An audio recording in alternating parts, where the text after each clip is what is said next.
Hello, my friends, and welcome to the Seeds and Weeds podcast, brought to you by Small House Farm.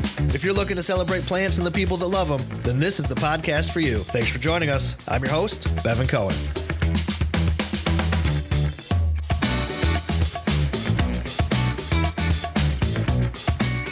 Hello, and welcome to the show. On today's episode, we are back with another round of Ask an Herbalist, and this time, we're sitting down with herbalist and educator Demetria Clark. Y'all have sent in some really interesting questions, and Demetria and I had a great conversation. Super fun and super informative. So, we're just going to jump right into it.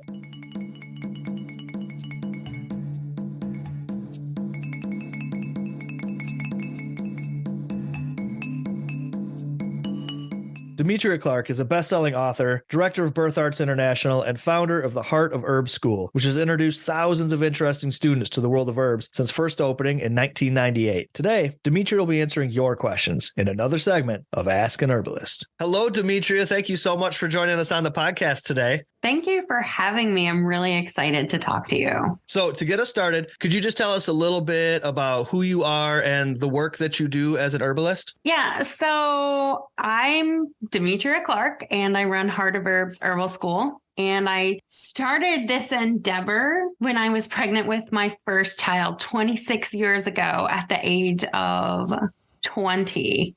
So it was something that I always knew that I wanted to do. And so one thing morphed into another, and I ended up probably being the youngest herbal school owner in the country and the first one online, because I started all this when the internet was very new. So I've been online for 26 years, teaching in one way or another and selling products online. So today we're going to do a segment that we call Ask an Herbalist. Now, this is where aspiring and novice herbalists and maybe some of our more herb curious friends send in their questions to be answered by a more experienced herbal practitioner. So our first question for you today is, what herbs do you find that you most commonly use at home for yourself and for your family? To be completely honest, the herbs that are used most in my house are culinary herbs because I cook every meal myself. So we use a lot of culinary herbs like garlic and oregano and basil. And I'm really infatuated right now with tarragon. I watched something during the lockdown when we were all binging television, and this person just kept using tarragon in all these dishes, and I fell in love with tarragon again. So I think that's the one I'm like most excited about right now, if that even makes any sense, because we don't think about culinary herbs as being like really super powerful medicine. And so we're in the middle of everything that was going on, and everyone's stress levels are high, and people are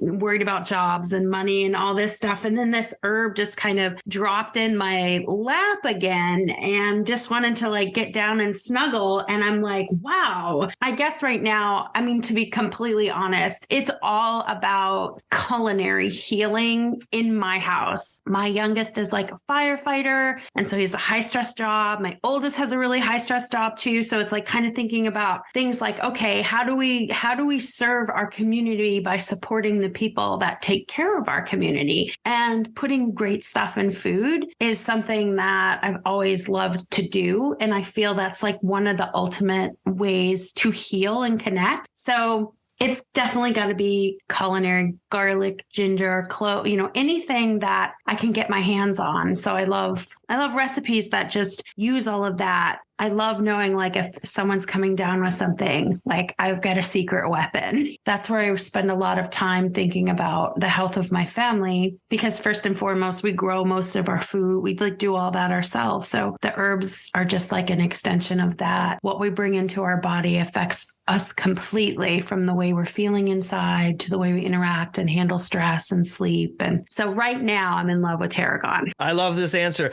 When we think of herbs, or, what's the herb that you most commonly use, or what the question was, our mind might immediately go to medicinal herbs. But I love that we went with culinary herbs with your answer, because that highlights that point that what we eat, like you said, is just as important as the medicine that we take. The food is medicine, and that we can utilize these herbs in our daily life to maintain good health and have delicious food. Yeah. So my first thought was like, what's something that's really like cool and sexy right now? And then I'm like, That's not you. Tarragon is very sexy. So our next question is from Erica Riley in Indianapolis. And Erica asks, what are some herbs that you recommend for women's health? And does this change, these recommendations change throughout the stages of a woman's life? So, yeah. Okay. It's a big question. It's ginormous. So I think part of the reason why it feels incredibly ginormous is that if you look at some research that's even done in drugs that are made for women, a lot of them are tested on dudes. Really? Yeah. Like a breast cancer drug was tested on men. Like that was like this trial it was a while ago that this was done, and hopefully they've changed this stuff. But I think we take women's health issues and we like condense them. It's like, boom, period pain. It's just like everything gets like pregnancy, boom, menopause, boom. And I think that we do this for men too. I mean, I think there's like maybe 2 herbal books out there that address men's health issues. So, I mean, we do this to men too. So I can say the things that I like to use the most, but it's so individual because I think part of healing pain that people experience in their reproductive systems and in their bodies or discomfort also has to do with their full history. And I'm not just talking about their health history. I'm talking about how they think about and treat their body. Like I always, like when I'm talking to students about, business or whatever other aspects that I teach about, I'm like, you can look in the mirror and no one else on the planet can insult you like you. And that's how we sometimes think about our bodies and our reproductive system. So if we're having cramps, it's not something that is necessarily out of balance. It's like our body's not being right. Like it's always like these things like trying to correct and to get into right instead of saying, okay, what's going on here? Because even siblings who have the same mother and father can have very different female health problems, but we do kind of tend to condense them. So I just kind of stick with red raspberry. I love red raspberry. I love it as a root. I love it as a leaf. I love it as a fruit. I always joke, it's the shape of a uterus. But if you like raspberries and you eat a raspberry fruit, what happens? You have this explosion in your mouth and you smile, right? So like you're giving some good energy to your reproductive system. The tea tastes lovely. It can be used for, a myriad of issues from, PMS to irritability, drinking it in pregnancy to help, have toning contractions that will assist you in having a stronger uterus when the time comes for birth. It's really good afterwards, postpartum. It's really lovely, during menopause. And then another one I like is nettles because I feel like everything needs a nutritional component. I think that we have to build stuff up. I used to stack blocks with my kids when they were little. We'd stack things like really, really high. And we would always say, if it fell over, it was because it didn't have a good base. And then we started taking that from, if you're not feeling good, so there's something missing in your base. There's something missing in your foundation. And so it just kind of became this thing with me that I was going to stop looking at women as having something wrong instead of how are we going to fill in these gaps? How can we rebuild you up? And so I think both of those herbs, along with oats, are just phenomenal rebuilders and vitalizers, and they offer nutritional support. They offer nervous system support, vitamin support. They're all really good for a woman's reproductive system. And then, then there's things like ashwagandha and maca that are good adaptogens to help with other issues that are going on, especially as we get closer to menopause and winding down the cycle of having children. I love it. Okay. Andy K from Liberty City asks, how can a new herbalist develop experience and connection with plants if they don't have the time or space to grow any herbs? So I think a lot of people feel like, well, I can't do herbalism because I don't have a huge farm, or I don't have a garden, or everything I put in a pot dies. And that's not true. We have so many ways to really connect with plants that aren't just us growing them from seed or finding them in our own 400-acre pasture. I wish. So go to botanical gardens, go to city parks. I mean, most parks or nature preserves or things like that in cities will have things like trees labeled. They'll have different kinds of plants labeled. Get your field guide out. If you're, there's this park that I used to take my kids to, and they would practice. They were playing football at the time, and they would practice their stuff in this big flat field. And I would just roll down the hill like a little kid, just roll down the hill and chill out and look at what was, wow, I'm really admitting my goofiness here. But I would just like kind of get up on my elbows and I would look down and say, what's underneath me? So it'd be like grass, clover, sometimes chickweed, sometimes, a dandelion, and just kind of like look at what's in front of us and what's available to us. So connect with what's in your yard, connect with, if you don't have a yard, what's in your common areas at your apartment complex. If there's not that, what's in the city park, what's at the botanical gardens. There's also garden clubs that people can join, and almost every city has some kind of garden club. So you could even be like, I'm not really into planting, the perfect little, like petunia patterns, but I'd love to join the garden club and I want to learn more about native plants and how important native plants are. Or, even on the Department of Transportation. And I'm not saying jump out of your car on the highway, but, they're starting to plant a lot of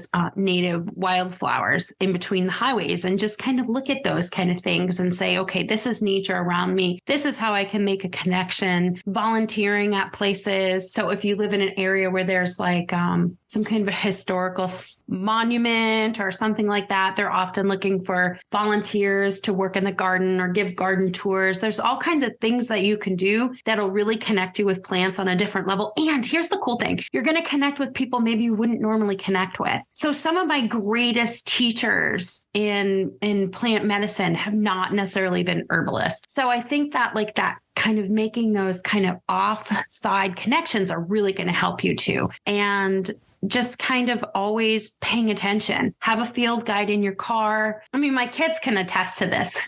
There was like 2 field guides, binoculars, and back in the day, a camera.